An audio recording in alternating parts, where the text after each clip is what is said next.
If you're a beginner on Deriv, you've probably looked at rise and fall and thought, this actually looks simple. The market either goes up or goes down.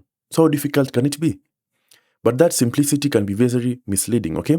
Because although rise and fall is one of the easiest Deriv markets to understand, that does not automatically mean it is one of the easiest markets to trade profitably, okay? So in this video, you're going to answer one important question. Should beginners actually trade rise and fall on Deriv, all right? We will look at how the market works, why beginners are attracted to it, the mistakes that normally destroys new traders, and what you should understand before you risk your money. At the end of the video, I will tell you whether I personally think a beginner should start with rise and fall. As we start, please ensure like and subscribe, and welcome to our channel, all right? So, what is rise and fall? Quickly, all right? First, let us understand the market, okay? With rise and fall, you are basically predicting whether the existing price will be higher or lower the entry price, okay? If you choose rise, you are expecting the price to finish above your entry point. If you choose fall, you are expecting the price to finish below your entry point. Simple. And this simplicity is exactly why so many beginners are attracted to it. You don't have to think about digits like over and under, matches and differs, or even and odd, alright? You are simply looking at price movement up or down, but this is where many people make their first mistake. They confuse something being easy to understand with something being easy to predict, okay? Those are two completely different things. Now, why does rise and fall look perfect for beginners? Okay, now imagine you're completely new to trading. You open a chart and see the price moving upward. Naturally, you might think the market is going up, so let me buy rise. Or maybe the market has been falling strongly, you think it is obviously going down, so let me choose fall. Sometimes you will win, you might even win several trades in a row, and this is where confidence starts growing very quickly, okay? You begin to feel like you've understood the market, but then suddenly the price reverses. You enter rise and the market falls. You enter fall and it rises. And before you know it, you are chasing losses. So rise and fall gives beginners something very dangerous, false confidence. And please underline false confidence, okay? Now, rise and fall requires chart reading. In what way? Now, this is one of the biggest things beginners need to understand. You should not simply look at one or two candles and start predicting direction, okay? If you want to trade rise and fall properly, you need to understand things such as market structure, trends, support and resistance, momentum, reversals, pullbacks, candlestick behavior, and entry timing, okay? For example, a market can clearly be in an uptrend and still make a strong temporary move downward. So imagine you see the market rising and immediately enter rise. You might have correctly identified the overall trend, but if you entered during a pullback, you can still lose the trade, okay? Now, this is why direction alone is not enough. Timing matters, okay? Now, the biggest beginner mistake I see, one of the biggest mistakes I see beginners making is trading every movement they see. One green candle appears, rise.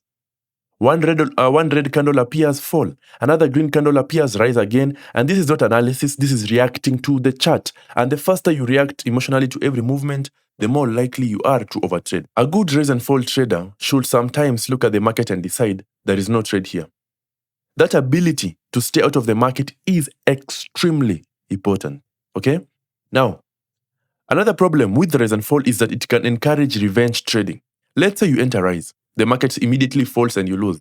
You become frustrated and think, okay, now it is definitely have to rise. So you enter rise again, you lose again. Then you increase your stake because you want to recover the previous losses. And now you're no longer trading your analysis, you are trading your emotions. And once that happens, your account can disappear very quickly. Okay? A beginner therefore needs risk management before even thinking about making profits, okay? Again, don't use martingale to hide bad analysis. This is another point, okay? Some beginners think, if I lose, I will just increase the next trade or my bot will just double my stake according to the martingale I've set. That strategy can make you look profitable temporarily because one winning trade can recover several previous losses, but eventually you can hit a losing streak.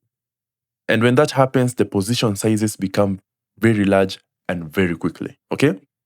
So instead of asking, how should I increase after losing? A better question is, why did I enter this trade in the first place? Every trade should have a reason, all right? And again, you have to use your demo account first. And I've always repeated this. If you're completely new to rise and fall, I strongly recommend starting with a demo account. Not because demo trading perfectly represents real money trading psychologically. It doesn't. But because it gives you somewhere to test your strategy without paying for every mistake. Try to answer questions such as, What conditions make me enter rise? What conditions make me enter fall? When should I avoid trading? Which time frame works best for my strategy? How many trades should I take in one session? What percentage of my trades are actually winning? You need data. Data is important, okay? Don't judge a strategy because it won 3 trades. Test it separately, okay? And again, start with small stakes. When you finally move from demo to real money, your first objective should not be making huge profits. Your objective should be learning how to behave when real money is involved, okay? Because something interesting normally happens when traders move from demo to real accounts. On demo, they are patient, they follow the strategy, they wait for confirmation, then real money enters into the picture and suddenly they're entering early, closing trades emotionally, increasing stakes, trying to recover losses. So start small enough that one loss does not completely change your emotions, okay? Now, what should a beginner learn first? Before becoming serious about rise and fall, I will recommend learning at least these basic concepts. First, learn how to identify a trend. Higher highs and higher lows normally indicate bullish structure. Lower highs and lower lows normally indicate bearish structure. In fact, we've made several videos about this. I will put the playlist in the description so that you can go and check out the various ways on it to identify if a market is going up or down. It will give a very good understanding, okay? Second, understand support and resistance. Price doesn't simply move randomly in one direction forever. Certain areas can create reactions. Third, understand confirmation. Do not enter simply because you think something might happen.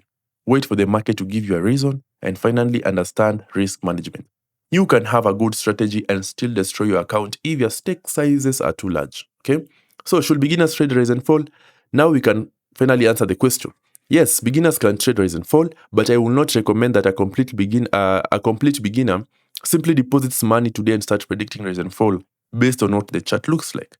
Rise and fall is easy to understand, but becoming consistent with it requires patience, chart reading skills, proper entries, and strong risk management.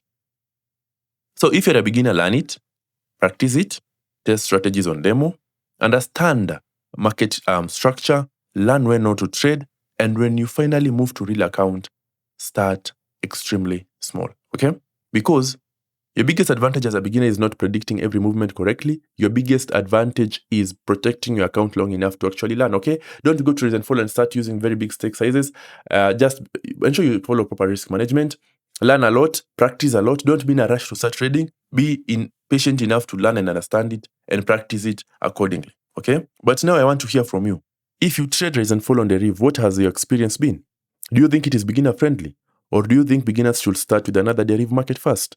Leave your opinion in the comments. And if you want more Deriv trading tutorials, strategies, and educational videos, subscribe to Deriv Navigator Academy and turn on your notifications so you don't miss the next video. Please ensure, again, you share to anyone who you know trades on Deriv so that they don't miss out. Our trading community is free for everyone. Please ensure you join it. It is on Telegram. I'll put the link in the description so that you join it. And again, for those interested with classes and trading materials, you can also reach out to us. Our contact details are in the description also. Thank you very much, guys, for watching. Keep on trading, keep on pushing, and let us meet in the next one.